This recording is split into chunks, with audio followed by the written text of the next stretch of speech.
Assalamualaikum warahmatullahi wabarakatuh. Salam kenal untuk semuanya, salam sehat. Perkenalkan, nama saya Arif Priyowibowo. Biasa dipanggil di SMK Negeri 1 Tangerang Selatan, Pak Arif.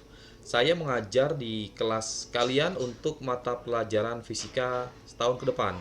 Ya, karena kondisi masih masa pandemi seperti ini, jadi kita belajar dengan jarak jauh ya, dengan menggunakan media internet atau online. Namun demikian tidak mengurangi semangat kalian untuk terus belajar ya. Baik, sebelum belajar dan masuk ke pertemuan pertama, kita awali dengan sama-sama membaca doa ya. Bagi yang muslim membaca Al-Fatihah, kemudian yang non-muslim sesuaikan dengan ajaran kamu masing-masing. Ya, berdoa dimulai. Bismillahirrahmanirrahim. Alhamdulillahirabbil alamin. Rahmanirrahim maliki yaumiddin. Iyyaka na'budu wa iyyaka nasta'in. Ihdinas siratal mustaqim. Siratal ladzina an'amta 'alaihim ghairil maghdubi 'alaihim waladdallin. Amin. Terima kasih.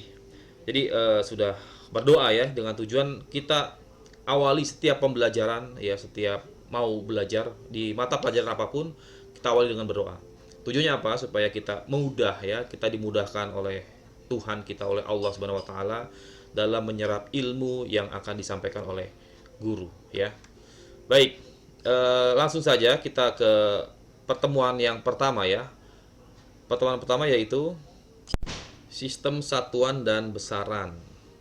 Oke, sistem satuan dan besaran ini di kelas 7 waktu kalian SMP atau MTS pernah dipelajari ya. Jadi di SMK ini dipelajari ulang, tapi mungkin materinya akan lebih diperdalam lagi ya. Baik, kita mulai dengan tujuan pembelajaran pada pertemuan pertama, yaitu yang pertama, setelah mempelajari ya modul siswa, kalian diharapkan mampu untuk yang pertama menjelaskan pengertian besaran pokok dan besaran turunan. Yang kedua, kalian dapat mengidentifikasi contoh-contoh besaran pokok dan turunan dalam kehidupan sehari-hari. Kemudian yang ketiga, kalian diharapkan mampu mengidentifikasi satuan SI atau sistem internasional berbagai besaran pokok dan turunan. Yang empat, mampu mengkonversi berbagai satuan besaran pokok dan turunan. Yang kelima, menemukan dan menganalisis dimensi berbagai besaran pokok dan turunan. Jadi ada 5 tujuan pembelajaran pada pertemuan 1. Baik, materinya ini modul yang ditampilkan ini ya sudah disampaikan juga nanti di e-learning. Kalian bisa download saja, tinggal pelajari secara mandiri. Tapi ini saya review juga, saya jelaskan ya sedikit melalui video ini. Mudah-mudahan kalian bisa fokus ya, sambil santai, sambil nonton video, sambil baca materi. Kayaknya lebih, kalau anak-anak sekarang tuh lebih enak mendengarkan ya, lebih nonton video atau nonton YouTube dibandingkan baca langsung ya. Baik, materi yang pertama yaitu tentang besaran dan satuan. Jadi hasil pengukuran selalu mengandung dua hal ini yang penting ya, yaitu kuantitas atau nilai dan satuan. Jadi ada kuantitas atau nilai dan satuan. Jadi ada dua kalau hasil pengukurannya. Sesuatu yang memiliki kuantitas dan satuan tersebut dinamakan dengan besaran. Nah, ini jadi kalau dia memiliki kuantitas atau memiliki nilai ya, kemudian ada satuannya juga, dia dinamakan dengan apa? Ya, besaran. Baik, berbagai besaran yang kuantitasnya dapat diukur atau nilainya dapat diukur ya, baik secara langsung maupun tidak langsung, disebut dengan besaran fisis. Misalnya panjang dan waktu. Jadi kamu bisa mengukur menggunakan panjang tuh menggunakan apa ukur biasanya kamu? Pakai mistar ya, atau bisa disebut penggaris gitu ya. Kemudian waktu mengukurnya pakai apa? Pakai jam atau stopwatch ya. Dia ada nilainya nanti setelah dites, kamu mengukur waktu ada nilainya. 15 detik misalnya, atau ngukur panjang dari buku 15 cm misalnya. Itu jadi ada nilainya, ada juga satuannya. Nah, tetapi banyak juga besaran-besaran yang dikategorikan non-fisis ya, karena kuantitasnya belum dapat diukur. Misalnya cinta. Ya, ini cinta, kemudian bau, kemudian rasa. Itu termasuk besaran juga tapi non fisis. Kenapa? Ada apa namanya? Ada nilainya tapi tidak dapat diukur. Cinta, misalnya kamu mencintai seseorang, berapa nilainya cinta nggak bisa diukur. Bau, misalnya kamu ada yang bau kentut gitu misalnya ya, berapa ukuran bau kentut, tidak bisa diukur. Nah, itu termasuk besaran non fisis. Baik, nah sekarang kamu bisa diskusikan dengan teman-teman kamu, mungkinkah suatu besaran non fisis suatu saat akan menjadi besaran fisis. Nah, ini penting nih ya, kamu diskusikan nanti ya. Dari mana Pak diskusinya, orang kita juga nggak ketemu?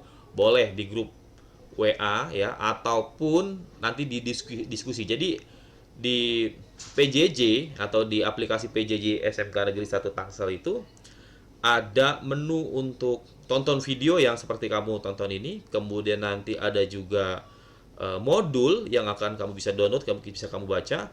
Ada forum diskusi. Nah, itu bisa kamu manfaatkan di situ ya. Kemudian yang terakhir ada tugas yang wajib kamu kerjakan.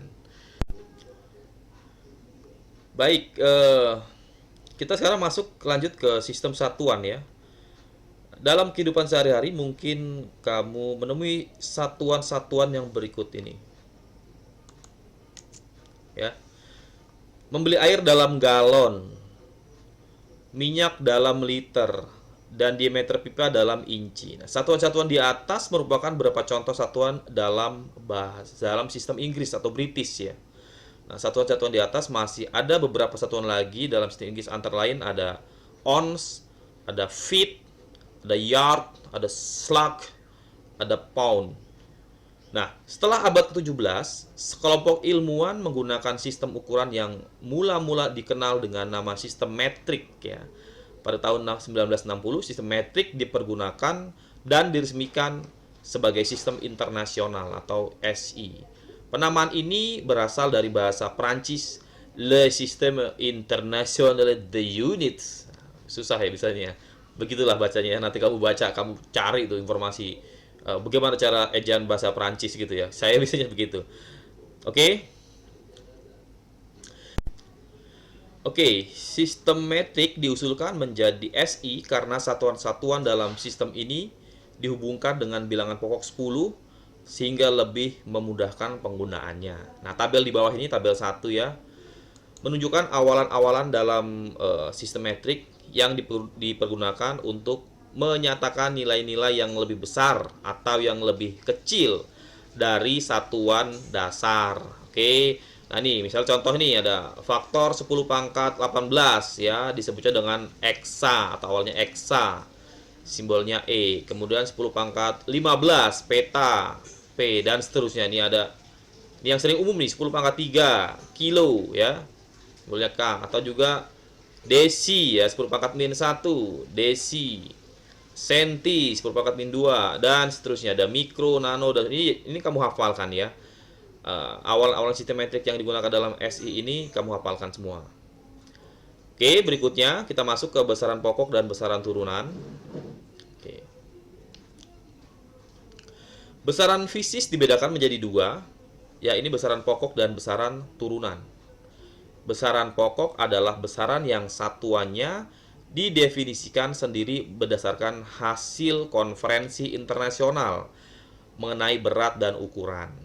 Nah, berdasarkan konferensi umum mengenai berat dan ukuran ke-14 tahun 1971 nih ya, besaran pokok ada 7 ya, yaitu panjang, massa, waktu, kuat arus listrik, temperatur, jumlah zat, dan intensitas cahaya.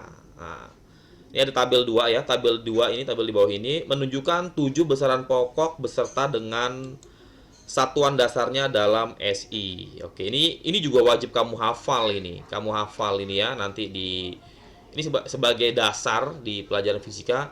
Besaran pokok ini ada 7, kamu hafal nama besaran pokoknya, kemudian satuannya, kemudian simbolnya juga. Ya, ada 7. Yang pertama, besaran panjang, satuannya meter, simbolnya M. Kemudian ada massa, satuannya kilogram, simbolnya kilogram, kg ya. Waktu, sekon satuannya, simbolnya S. kuat arus listrik. Nah, nih jurusan teknik listrik dan teknik elektronika ini sering gunakan nih besaran ini nih ya. Satunya apa? Ampere, kemudian simbolnya A. Ada besaran pokok temperatur, satunya Kelvin, simbolnya K besar. Ini K besar ya. Kemudian ada besaran jumlah zat, satunya mol, simbolnya mol juga. Yang terakhir, intensitas cahaya, ya, satuannya kandela, simbolnya CD. Nah, itu ada 7 besaran pokok yang kamu harus hafal ya, wajib kamu hafal tuh, harus kamu tahu. Nah, sedangkan besaran-besaran lain yang diturunkan dari besaran pokok ya, dari besaran ini nih, ada besaran lain ya. Misalnya volume, kemudian ada massa jenis, ada kecepatan, ada gaya, ada usaha, dan masih banyak lagi ya. Besaran-besaran lain yang di luar 7 besaran ini disebut dengan besaran turunan. Oke, besaran turunan.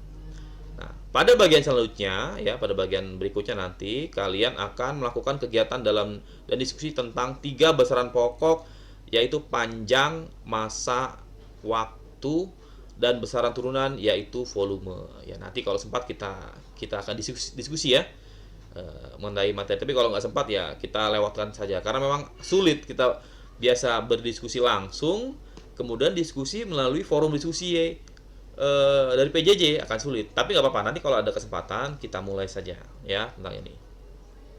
Baik, ini besaran yang sering sekali kita temui dalam kehidupan sehari-hari. Yang pertama yaitu besaran panjang. Panjang menyatakan jarak antara 2 titik. Misalnya, panjang mistar adalah jarak antara suatu titik di salah satu ujung mistar dengan titik di ujung mistar yang lainnya. Oke, panjang menggunakan satuan dasar SI meter. Satuan meter atau standar atau baku ya, sama dengan 1.650.763,73 kali. Nah, panjang gelombang dalam vakum dari radiasi yang bersesuaian dengan transisi atom krypton 86 di antara tingkat 2p10 dan 5d5. Ini apa nih? Ini nanti dipelajari di kimia nih, ya. Di fisika nanti nggak dipelajari, tapi di kimia dipelajari nih. Jadi kenapa kok pakai susah sekali Pak pakai seperti ini ya? Dia biar baku. Jadi ini sudah tidak akan berubah lagi ukurannya. 1 meter itu sama dengan sekian ya, 1.650. Ini perlu dihafalkan nggak? Ya nggak perlu dihafalkan ya. Yang penting 1 meter kamu tahu satuannya panjang adalah meter. Kemudian nanti yang paling dasar saja alat ukur panjang misalnya apa saja. Kalau misalnya ditanyakan sama dengan apa panjang 1 meter itu, 1.650.763,73 kali panjang gelombang atom krypton dalam vakum ya bisa juga, tapi jarang sekali ditanyakan ya.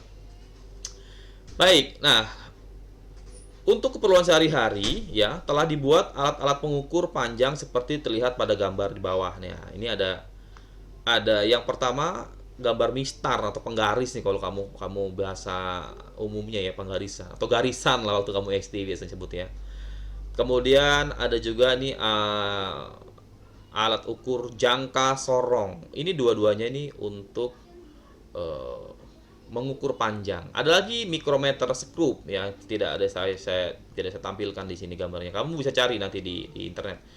Bagaimana gambar bentuk atau mikrometer skrup. Kalau kalian belajar di sekolah tatap muka dengan saya gitu ya di kelas, ada alatnya sekolah. Sekolah memiliki ini alat seperti ini, jangka sorong dan mikrometer skrup ada. Ya mudah-mudahan kita bisa bertatap muka langsung ya di sekolah untuk biar lebih jelas gitu ya. Alatnya seperti apa? Megangnya. Kalau kamu SMP mungkin pernah megang ya alat-alat seperti itu ya. Baik, ini bagian yang pertama untuk pertemuan 1 karena durasi setiap video yang saya buat itu maksimal 15 menit. Nanti kita sambung lagi di video yang kedua, masih di pertemuan yang pertama ya. Stay tune.